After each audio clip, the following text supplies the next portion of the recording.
तो भगवान ने कहा पहले आज कुछ आहार सब लोग ग्रहण कर लें, उसके बाद फिर आप जैसा कहेंगे वैसा होगा। तो आहार ग्रहण करने के लिए क्या है? कंदमूल फल आदि। जंगल में अन्न थोड़ी है, कंदमूल फल। गोस्वामी जी कहते हैं ज्यों ही ये बात चली कि सभी आहार ग्रहण करें, भगवान के मुख से जैसे ही निकला, जंगल में सारी ऋतुओं के फल वृक्षों पर प्रकट हो गए और सारे वन का वातावरण ऐसा हो गया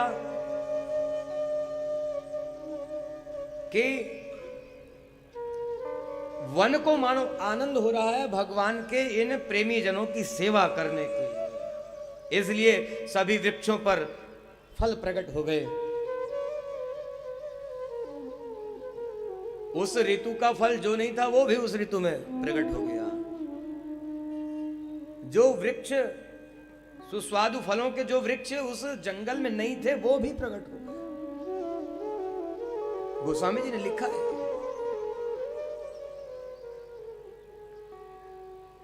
पता नहीं लोग पारायण करते हैं तो एक प्रार्थना है, अखंड पारायण भी करें तो गोस्वामी जी के वचनों पर तनिक ध्यान रखना चाहिए। समय बहुत सीमित होता है अखंड पारायण में, लेकिन भगवान के प्रति प्रेम जो है उस प्रेम को जानने की जरूरत है। सो भरत जी के चरणों का आश्रय लेना चाहिए तो ये सब समझ में आएगा। कहे इसलिए रहे इस बात को। एक बार ऐसे ही चर्चा चली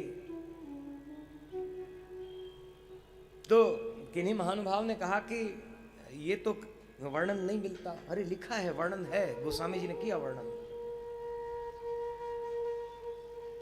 सभी ऋतुओं के फल प्रकट हुए।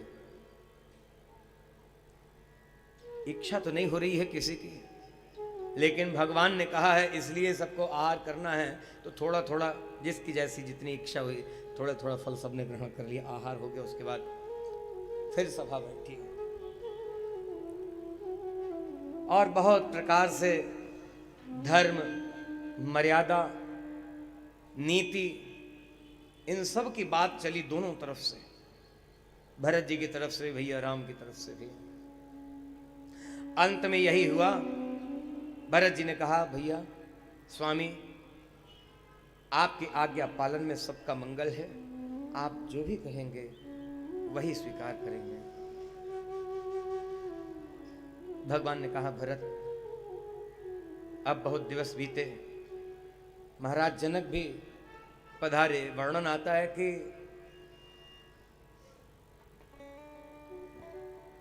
दशरथ जी का देहावसान हुआ तो जनकपुर समाचार नहीं भेजा गया। भरत जी और शत्रुघ्न जी तो थे भी नहीं अयोध्या में, न भगवान के वनवास का समाचार जनकपुर भेजा गया। क्यों? उसके पहले भगवान के राज्य अभिषेक की घोषणा जब हुई थी तब भी दशरथ जी ने भी समाचार नहीं भेजा। क्यों नहीं भेजा? कार्य की जल्दी इतनी है, कल अभिषेक होगा युवराज पद पर तो शीघ्रता है। भरत और शत्रुघ्न को भी समाचार दशरथ जी नहीं भेज सके थे। सारी घटनाएं इतनी जल्दी जल्दी घटी कि कहीं समाचार भेजा नहीं जा सका। जनक जी को समाचार मिल गया, दशरथ जी स्वर्गवासी हुए, राम को वनवास मिला है, बेटी सीता और लक्ष्मण जी तीनों वन में वास कर रहे हैं। भरत जी लौट करके आए तो जनकपुर के गुप्तचर अयोध्यापुरी पहुंचे थे पता लगाने के लिए भरत और शत्रुघ्न का व्यवहार क्या है, आगे उनकी क्या योजना है। गुप्तचर लौट करके आए, जनक जी को बताया।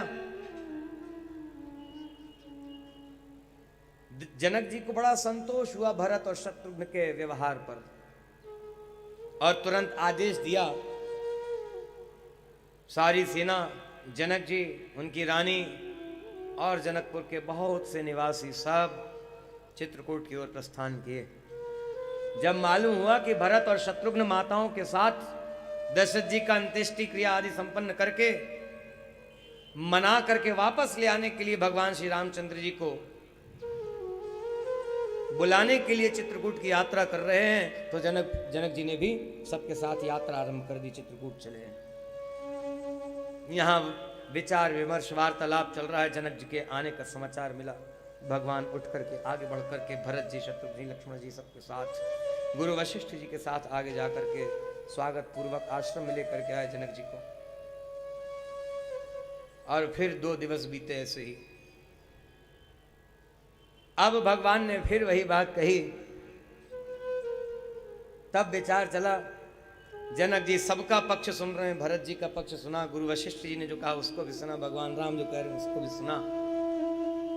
जनक जी को पश्चाताप हुआ, हमने यहां आकर के गलती कर दी। क्यों गलती कर दी? भरत और राम, इन भाइयों के प्रेम के कारण दोनों तरफ असमंजस, धर्म संकट की स्थिति है।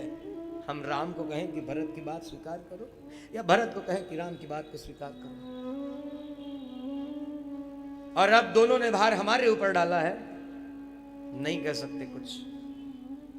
जनक जी ने भी कुछ निश्चयात्मक नहीं कहा, इसलिए पश्चाताप कर रहे हैं कि जो हम ना आते यहां तो ये धर्म संकट की स्थिति उत्पन्न नहीं होती। दोनों भाई परस्पर विचार विमर्श करके निर्णय कर लेते। अब जब भार हम पर डाल दिया कि आप जो कहेंगे सो ही होगा, तो यदि इनको कहते हैं कि इनकी बात मानी जाए तो अन्याय इनके साथ होगा, और इनकी बात मानते हैं तो अन्याय इनके साथ हो जाएगा, क्या करें?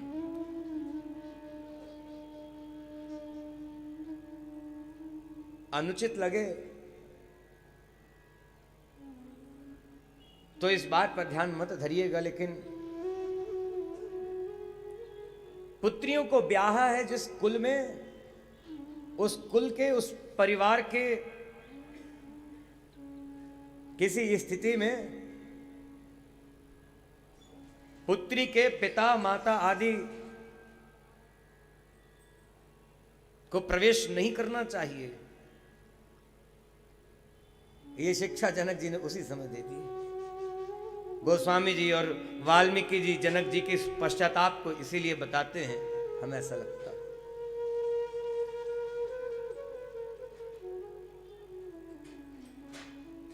पुत्री का विवाह जिस परिवार में किया है, अपनी पुत्री को जिस परिवार का सदस्य बना करके विदा किया है, उस परिवार की किसी बात में पुत्री के माता पिता का अनधिकृत हस्तक्षेप,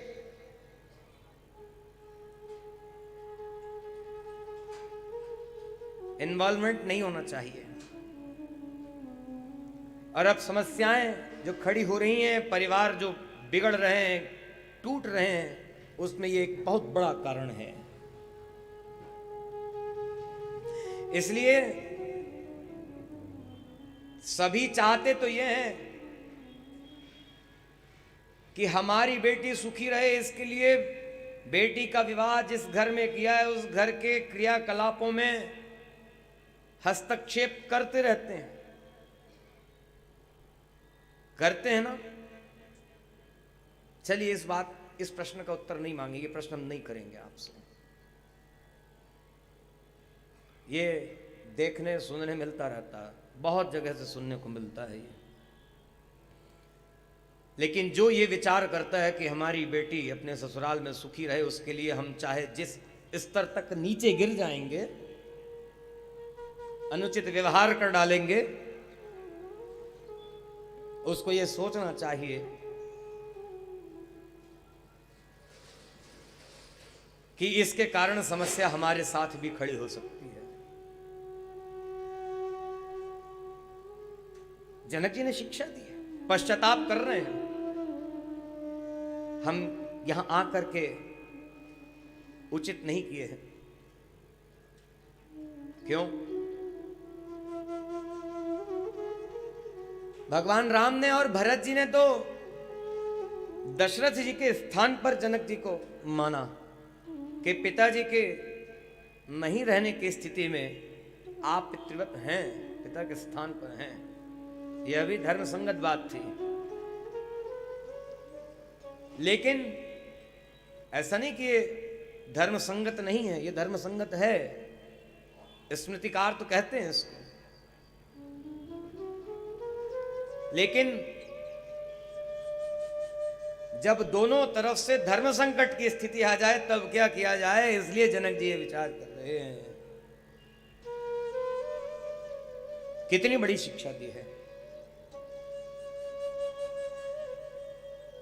जनक जी भी कुछ निश्चयात्मक नहीं कह सके और फिर अंत में यही कहा कि जिसमें आप दोनों की सहमति बने वही कार्य करना उचित होगा।